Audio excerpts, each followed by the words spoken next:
बनता है 10th या 12th में, तो 5 सब्जेक्ट्स को सबको कंसीडर किया जाता है। तो वो 5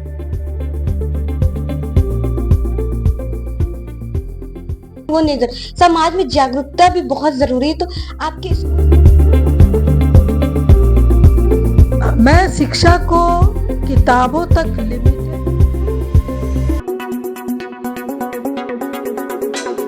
नमस्कार, मैं साक्षीवल, आप देख रहे हैं जयदेश न्यूज। इस वक्त मैं मौजूद हूँ सम्मिम स्कूल में। जैसा कि आपको हम बता दें कि ये केवल यहाँ पर बच्चों को किताबी ज्ञान नहीं, यहाँ पर मॉडर्न की नई नई टेक्नोलॉजी जो कह सकते हैं उसकी ज्ञान दी जाती है, नई सोच की ज्ञान दी जाती है। आज इसी विषय पे चर्चा करने के लिए सम्मिम स्कूल भगवानपुर की प्रिंसिपल प्रेरणा शर्मा मैम मौजूद है। हम जानेंगे कि आज की डेट में नई टेक्नोलॉजी कितनी हेल्पफुल है विद्यार्थियों के लिए, और इस बार जो 10th या 12th का बोर्ड एग्जाम दे रहे हैं उन्हें एक टिप्स। बहुत बहुत स्वागत है जयदेश न्यूज में आपका। नमस्ते। मैम, अपना छोटा सा इंट्रोडक्शन हमारे दर्शकों से शेयर करें। मैं Prerna Sharma, principal Sunbeam English school Bhagwanpur में हूँ और मैंने 26 इयर्स अपनी सर्विस यहाँ दी है।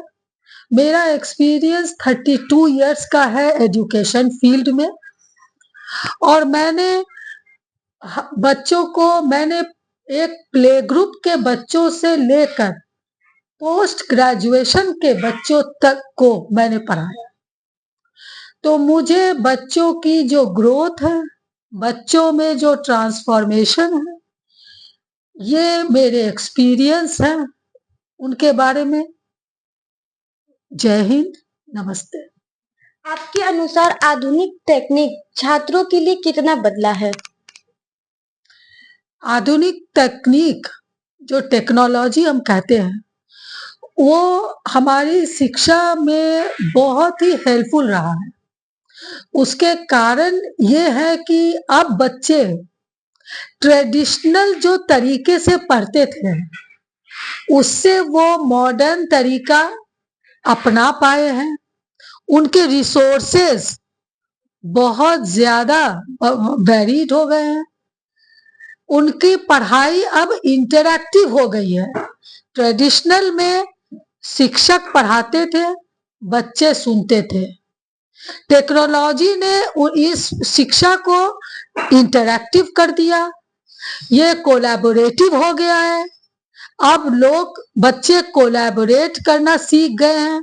बच्चों को अब ये मालूम है रिसोर्सेस कहाँ कहाँ से मिलेंगे, इस वजह से उनका एक्सपोजर बढ़ गया है। अब वो अवेयर हो गए हैं बहुत सारी चीजों से जो पहले संभव नहीं था। ये थैंक्स टू टेक्नोलॉजी।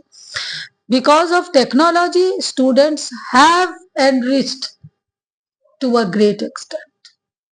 अगर हम बात करें आज की शिक्षा में केवल खाली किताबी ज्ञान या खाली स्कूली ज्ञान जिसको कह सकते हैं वो नहीं, समाज में जागरूकता भी बहुत जरूरी है। तो आपके स्कूल की तरफ से क्या बच्चों को क्या मैसेज दिया जाता है या किस तरीके से पढ़ाया जाता है, किस तरीके से समझाया जाता है कि वो अपना योगदान दे पाए एक समाज में? अच्छा, बच्चे डिफरेंट जगह में जाकर इतने सारे आयोजन होते हैं, ऑनलाइन होते हैं, ऑफलाइन होते हैं।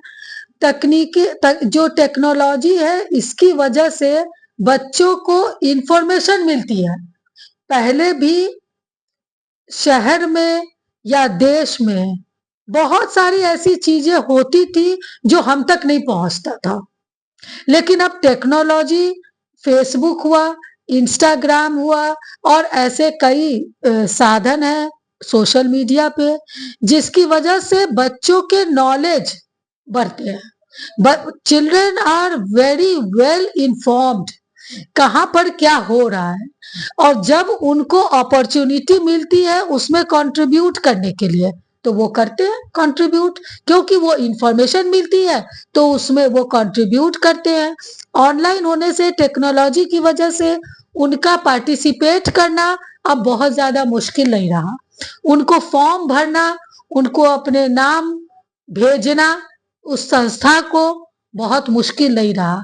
तो इन सब चीजों को टेक्नोलॉजी ने बहुत इजी कर दिया। तो इसलिए बच्चे हमारे ज्यादा से ज्यादा इन्वॉल्व हो रहे हैं ऑन सोशल प्लेटफॉर्म।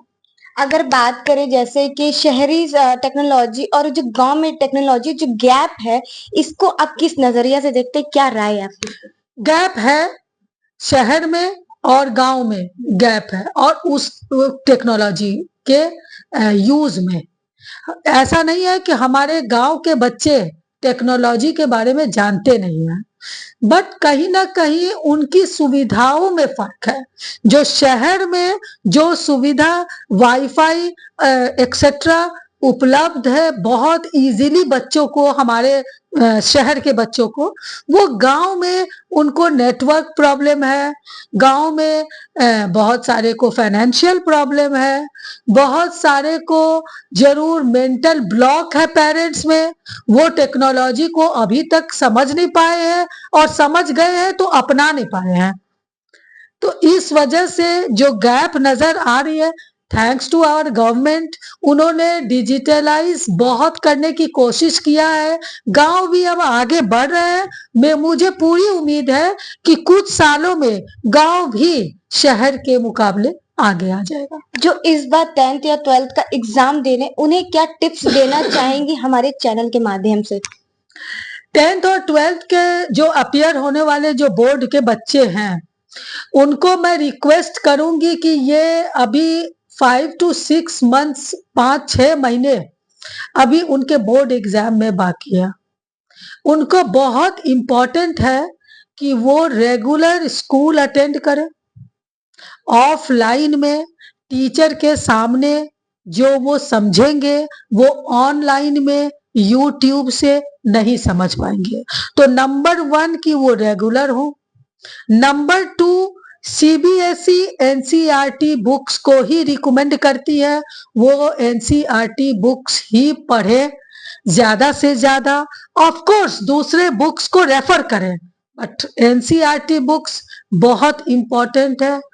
नंबर 3, उनको रेगुलर प्रैक्टिस करना, कोई चीज भी पढ़ना और किसी चीज को प्रेजेंट करना, दोनों में बहुत फर्क होता है।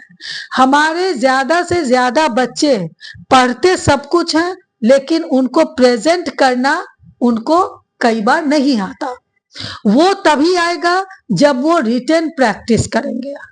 उसके लिए जितने टेस्ट और एग्जाम स्कूल में होते हैं, वो उसको जरूर अटेंड करें, उसमें अपियर हो। वो उनको बताएगा कि उनकी तैयारी कैसी चल रही है। उसके बाद जब उनके पूरी सिलेबस कंप्लीट हो जाए, तो वो सैंपल पेपर जो निकलते हैं, सीबीएसई भी सैंपल क्वेश्चंस देते हैं, उन क्वेश्चंस को प्रैक्टिस करें, बार बार प्रैक्टिस करें।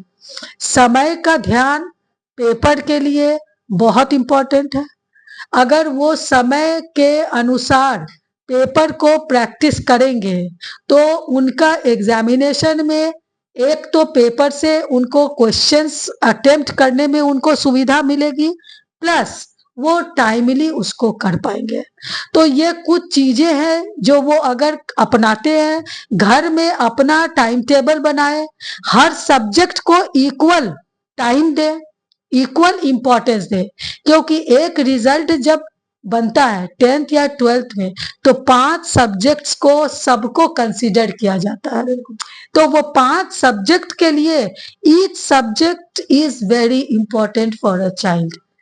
बच्चे हैं तो इनको अगर ये रूटीन में तैयारी करते हैं, तो ये हर सब्जेक्ट को इक्वली एफर्ट दे पाएंगे। फ्यूचर शिक्षा को आप किस दिशा में देखती हैं? शिक्षा कोई एक दिशा उसकी नहीं है। Education is to be global. मैं शिक्षा को किताबों तक लिमिटेड नहीं देखना चाहती। शिक्षित वो है जिनको ये समझदारी हो कि क्या गलत है क्या सही है। जिस दिन हमारे बच्चे इस निर्णय करने में, इस चीज का निर्णय करने में सक्षम हो जाएंगे कि क्या गलत है क्या सही है, उनको क्या करना चाहिए, क्या सोचना चाहिए, उनको समाज में क्या उनका योगदान रहना चाहिए, वो समाज को बनाने में कितना योगदान कर सकते हैं। जब वो एक पॉजिटिव नोट पे सोचना शुरू कर देंगे, तब मैं समझूंगी कि यस, हमारा देश शिक्षित है। बहुत बहुत धन्यवाद मैम अपना कीमती समय हमें देने के लिए और हमारे जो दर्शक और जो विद्यार्थी देख रहे हैं और जो इस बार जिस चीज की भी एग्जाम दे रहे हैं हमें लगता है कि उन्हें कहीं ना कहीं टिप्स मिला होगा और एक अच्छा मैसेज मिला होगा। ऐसे ही तमाम खबरों के लिए आप बने रहे जयदेश न्यूज के साथ।